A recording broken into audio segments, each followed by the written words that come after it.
This is Andi Purewal for Boxing Social in association with Betfred, and for the first time in 2021, I am joined by Jay Harris over Zoom. Jay, how are you? How's life? Yeah, it's not too bad, mate. It's all right. It is. Lockdown's crap, but other than that, it's not too bad. Unfortunately, it's the sign of the times currently. You was able to get back out of the back end of last year, so let's just go back to that fight, facing and defeating Marcel Braithwaite. How would you assess your win now you've had some time to reflect? uh, it was a good fight. If I'm honest, I could have done a lot better. If I'm honest with myself.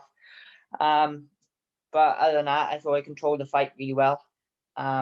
Jab was very good, but credit to Marcel. He wanted to win. Caught me in a hell of a shot in the fourth round. Fair dues. But yeah, good fight for the fans, and yeah, just glad I got the win, really. Marcel's obviously a very underrated fighter, and domestically you can give anybody a fight. How did kind of anything that he do surprise you, if anything at all?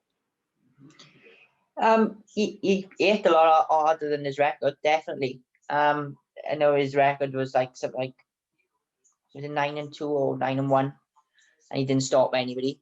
So his power is very underestimated, I think. He's a good fighter, Marcel. Fair dues to him. He is really good. He's very underestimated, I think, as well. And there's a lot of good fights out there for him as well, with like the likes of Joe Mafosa, like Harvey Horn. Domestically, like I think it's a good division, and Tommy Frank's another one. Kyle Youssef. I think, yeah, there's a load of good fights out there for him, and I think he could probably win the majority, well, most of them, all of them, maybe. Now, Jay, for you yourself, obviously back then you mentioned you felt you could have done better. Would you say that was just simply down to a lack of kind of the extra sharpness in your performance, having been so long since you last fought, going back to the February fight with Cesar Martinez or Julio Cesar Martinez, or was he kind of boxing behind closed doors, the entire feeling behind it? Did all of that impact you? Do you know what? I don't really know. It just felt like I was in, like in first gear, and I couldn't really get out of it. Do you know what I mean? There was at certain points in the fight, I knew myself. I was like, right, I put on the pressure now. But for some reason, I just wasn't doing it. It was just one of them situations. It was just a weird moment, I would have thought. But I just hope it doesn't happen again, if I'm honest. But you lockdown and no crowd stuff, it was a bit weird at the start, like you got your entrance music going on and you're trying to get up, and then you come out and you look around and there's like no one there, and it's just quiet. It's just a weird feeling. There's no one screaming for you, there's no one around you. It's all there is the judges going around the ring, and then you just jump in the ring pretty much. That's all of it. That's what it was. And even the commentators are miles away. How did you But follow that? Because this past weekend we saw Josh Warrington succumb to a shot loss with Moruti Mthalane, and a lot of people have spoken about Josh has this massive following in Leeds, and whenever you go watch him fight, the crowd is vociferous, they're non-stop, and they're right behind him, and maybe that impacted his performance. Did you struggle to really G yourself up effectively when you was getting in fight mode when you was in the ring? yeah, maybe well, it does play a little bit of a factor, I think. But when you're amateur and stuff like that, see, you don't really have much of a crowd when you're amateur anyway. So it shouldn't really play much of a difference, because when you're amateur, when you go to all these tournaments, there's hardly no one there anyway. Only if you're fighting local, or that's when the crowds are there. But if you go to tournaments and stuff, there's hardly no crowd there anyway. So it shouldn't really play a factor. I think it was just one of them days. I think just one of them. Considering like well, yeah, we had 6 weeks notice for the fight, which was, I was well heavy as well. I shouldn't have been that heavy going into the fight. And then obviously it was meant to be for the Commonwealth title. And then that got changed then, because Marcel came overweight. So they swapped that. So it was a bit of an am and an R in whether we were going to fight or not. But I said if he come in and say that the catch weight was 8'4", and he did. He come in 8'4", and I was like, right, we got to fight then. But obviously it wasn't for the title at the time, which would have been a bit of a shame. It is what it is, really. Jay, moving into this year now, kind of ticking back over in the gym.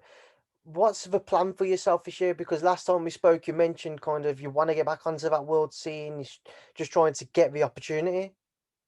Yeah, definitely. I know MDK are trying to work on some sort of fight for me to try and get up into the world title contentions again.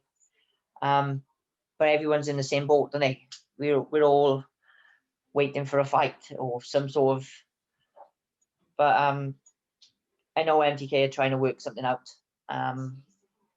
Whether it comes off is another thing. But they are trying, and they are trying to get me out in this first quarter, hopefully. Is there anyone in particular who you have in mind or who you're targeting, Jay? No, not really. If any of the world titles come up, I'd jump at any of them. Then even if they said, "Oh, do you want to rematch Martinez?" I'd say yes tomorrow. Like, no, it doesn't really bother me. I don't really call out many people. It doesn't really float my boat. That sort of stuff doesn't. But other than that, I'd fight any of them under the world champions, or even if I had to fight for an eliminator, maybe I'd fight whatever they said. If they said, "Oh, this is a fight you got to do for the world title eliminator," and your next fight is, or it's the final eliminator, or the next fight is the world title, you have to do it. There's no way. You've got to do it. That's what we're in this game for. Now, one name who is current world champion and you've been linked with, Sonny Edwards has been linked with, amongst others, is Moruti Mthalane. Just kind of your thoughts on that. Do you think that's potentially the most realistic? Because in the past, like I say, there was a lot of talk whether you or Sonny could face him. Yeah, well, going back last year before the Martinez fight, see, I was ranked high with the IBF. I think it was like number 2 at the time. So it was a lot of talk about me fighting Moruti. But then obviously the Martinez fight come up again. But now I'm ranked number 6 with the IBF now, and it's talk again now about maybe the IBF, which to be fair is a very good fight. Maruti's on his resume of fighters, he's a very good fighter. I know he's getting on now. I think he's like 37. So I think maybe a lot of people say it's the right time. It is probably the right time to fight him now at 37 years old. I don't think he'd, well, as an old fighter for a flyweight that is 37. But yeah, I'd be open to that fight, definitely. And Jay, just touch on a couple of the people. Obviously, Chris Jenkins, campmate of yours, getting ready for Echo Esselman. How's Chris? Yeah, he's very good. He's the same old self. Chris is. He's always mental. But yeah, he's good. He's looking sharp. He's fit. He's been training for a while as it goes. So he's looking pretty good. Chris is as it goes. And He's then training final really fight, I just hard. want to get. Sorry, mate. I was going to say final fight. I want to get your thoughts on is Liam Williams, fellow Welshman, versus Demetrius Andrade. We're just waiting on kind of a date for that. Just your thoughts when Liam gets his chance to face him. Yeah, I hope Liam Williams does him good and proper. I watched the interview with IFL TV and I didn't know what the hell was happening with Andrade. He was talking some absolute crazy stuff.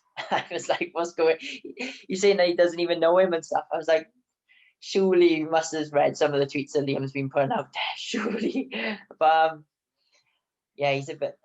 I don't know. I hope Liam does it. I think he can as well. He's on top form at the minute. Liam is, and if I'm gonna put a bet on him, I'm gonna put a bet on Liam, definitely. Right, Jay, we will leave that there now. I'll leave you to enjoy the rest of your Saturday, like I said earlier. I appreciate your time, though. Thank you for speaking to Boxing Social. Yeah, no worries, mate. I'll catch you soon.